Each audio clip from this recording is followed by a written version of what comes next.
হবে। সত্যি? হ্যাঁ ঠিক আছে, ক্রেনটাকে এদিকে নিয়ে এসো। আর যখন আমরা পৃথিবীতে প্রথমবার 100 ফুট উপর থেকে ল্যাম্বোটাকে ফেলবার প্রস্তুতি নিচ্ছিলাম, এই দেখো তোমার ল্যাম্বো উপরে যাচ্ছে ব্লেক, তখন ব্লেক এটাকে বাঁচাবার স্ট্র্যাটেজি তৈরি করছিল। আমি জানি না আমি কি করব। চ্যান্ডেলার এদিকে এসো। হ্যাঁ বলো। ও এটাকে কি করে বাঁচাবে? ওকে এই শহরে সমস্ত পিলো নিয়ে আসতে হবে। আচ্ছা। স্টেপ 2 সব ম্যাট্রেস লাগবে, তারপর ব্ল্যাঙ্কেট লাগবে, চ্যান্ডেলার তুমি একটা বড় বেড বানাতে বলছো? তারপর লাগবে এক গ্লাস গরম দুধ। ঠিক আছে এটা করে তুমি বড় বাঁচাতে এবার পারবে। থামো। ব্লেক তুমি তোমার কাজ করো। আমার মাথা কাজ করছে না। ঠিক আছে বন্ধুরা, আমার কাছে একটা ভালো খবর আছে, একটা খারাপ খবর আছে। আমরা প্রথম ধাপ পার করে ফেলেছি, আর খারাপ খবরটা হলো ল্যাম্বোকে ওপর থেকে ফেলা হবে। ঠিক আছে, তো কারোর কাছে কোনো আইডিয়া আছে? মানে তোমাদের মাথায় যা যা আসছে বলো। Bouncy castle. বাউন্সি ক্যাসেলস, আচ্ছা এটা কিন্তু ভালো আইডিয়া, কারণ আমার মনে হয় এটা কাজ করবে। কনস্ট্রাকশন ওয়ার্কাররা যা বললো তার উপরে ভরসা রেখে ব্লেক তার মাস্টার প্ল্যান তৈরি করলো। আমি কনেক্স গুলো দিয়ে একটা বড় স্কোয়ার তৈরি করব, আর এক্সটাকে একদম মিডিলে রাখবো, আর আমি ওই স্কোয়ারটাকে ম্যাট্রেস, পিলো আর বাবেল র্যাপ দিয়ে ভরে দেবো, আর সবার উপরে রাখবো আমি বাউন্সি ক্যাসেলগুলো।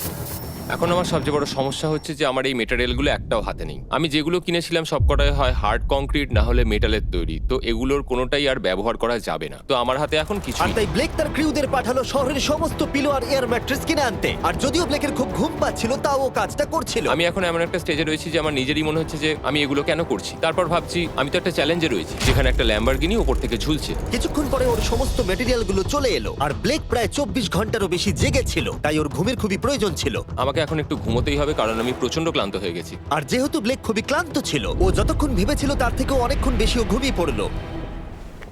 ব্লেক, এটা কি করেছে? এটা কি ভাই? এখানে ম্যাট্রেস, পিলো, ব্ল্যাঙ্কেট দিয়ে ভরিয়ে দিয়েছে, কিন্তু গরম দুধ কোথায়? ওটাই তো আসল জিনিস ছিল। ব্লেক কোথায়? মনে হচ্ছে ও এখনো ঘুমোচ্ছে। এখনো ঘুমোচ্ছে? হ্যাঁ। ব্লেক ভেতরে থাকাকালীন বুঝতেই পারেনি যে ও আসলে কতটা দেরি করে ফেলেছে। ওটা তো ব্লেকের ট্রাক আসছে। আরে আমাদের অনেক কাজ বাকি, চলো। চলো ভাই, দেখা যাক প্রস্তুতি কত দূরে এগোলো। ও, এই বাউন্সি হাউসটা তো একটা বড় বক্সের মতো কাজ করছে। তো আমি এখন এটাকে ঠিক মাঝখানে রাখবো আর হাওয়া দিয়ে ফুলিয়ে দেবো। মাত্র 4.5 ঘন্টার বাকি আছে, কিন্তু এখনো তেমন কিছুই প্রস্তুতি হয়নি। আমার মনে হয় না 10%-এর বেশি চান্স আছে ওই ল্যাম্বরগিনিটাকে বাঁচাবার। আর যদিও এটা করতে পারে, তাহলে মনে হয় না ট্রেনটাকেও আটকাতে পারবে। সাইডগুলোকে ভালো করে ফিল করো যাতে অনেকটা উঁচু হয়, ওয়ালগুলোর থেকে যেন উঁচু আর হয়। 2 ঘন্টা মতো বাকি আছে। সেই সময় ব্লেক কার্ডবোর্ড বক্স এবং বাবল র্যাপ দিয়ে পিটের বাকি অংশটা ভর্তি করবার শেষ চেষ্টা করলো। আর বেশি সময় বাকি নেই। চ্যানেলের আর কতক্ষণ বাকি আছে? 1 ঘন্টা। বেশি সময় নেই। আমার কাছে এখন একটু বাবেল র্যাপ বেঁচে গেছে, তো আমি ভাবছি আমি ওপরে উঠে গাড়িটাকে ভালো করে বাবেল র্যাপ দিয়ে জড়িয়ে দেবো, তাহলেই হয়ে যাবে। এটা নিশ্চয়ই কাজ করবে। ব্লেক ওর বাকি সময়টা ল্যাম্বরগিনিতে বাবল র্যাপ লাগাতে গিয়ে ক্রেনের মধ্যেই কাটিয়ে দিল। এটাতে তো কোনো কাজই হচ্ছে তুমি না। জানো এখন কিসের সময়? কিসের? গাড়িটাকে ফেলার সময়। চলো এবার এটাকে ফেলা যাক। বাবল র্যাপ গুলোর জন্য কিন্তু দেখতে দারুণ লাগছে। ব্লেক, তোমার কি মনে হয় ল্যাম্বরগিনিটাকে বাঁচাতে পারবে? আমার তো মনে হয় পারবো জিমি। ও খুব জোর দিয়েই বলছে। আমার মনে হয় আমি পারবো। আমি ওয়ালমার্টের সমস্ত ম্যাট্রেস ইউজ করেছি। যদি এটা না পারে তাহলে আমি জানি না কি পারবে, কারণ আর আমার হাতে কিছু নেই। এই নাও ফেস্টিভ্যাল বার ব্লেক। থ্যাংক ইউ মিস্টার যাই হোক, জিমি। যদি তুমি গাড়িটাকে বাঁচাতে না পারো তাহলে অন্তত চকলেটটা পাবে। এটা ওয়ালমার্টে পাওয়া যায়। এটা খেয়ে তোমাদের কেমন লাগলো সেটা অবশ্যই জানিও। কিন্তু যাই হোক, তোমার কাছে আছে 3টে বাউন্সি ক্যাসেল, 150টা ম্যাট্রেস, কতগুলো পিলো আছে? 150টা। 150টা পিলো আর 2000 কার্ডবোর্ড বক্স। এগুলো কি ল্যাম্বরগিনিকে বাঁচাতে পারবে? হ্যাঁ হ্যাঁ। দুবার হ্যাঁ বললো। ঠিক আছে।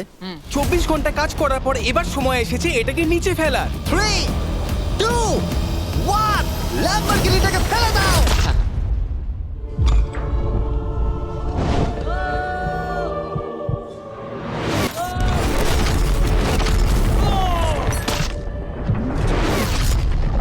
সরো সরো সরো, সামনে থেকে সরো।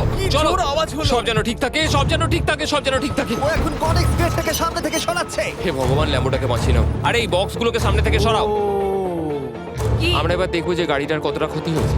লাইট তো কাজ করছে। ও লাইট কাজ করছে। হ্যাঁ, এই প্রিন্সেসের ক্যাসেলটা মনে হচ্ছে গোটা গাড়িটাকে বাঁচিয়ে দিয়েছে। সত্যি কথা বলতে তুমি হলে মানব ইতিহাসে প্রথম জন যে ল্যাম্বরগিনিকে ক্যাচ করে বাঁচিয়েছে। যদি এটা চালু হয়। ঠিক আছে, দেখা যাক কি হয়, দেখা যাক।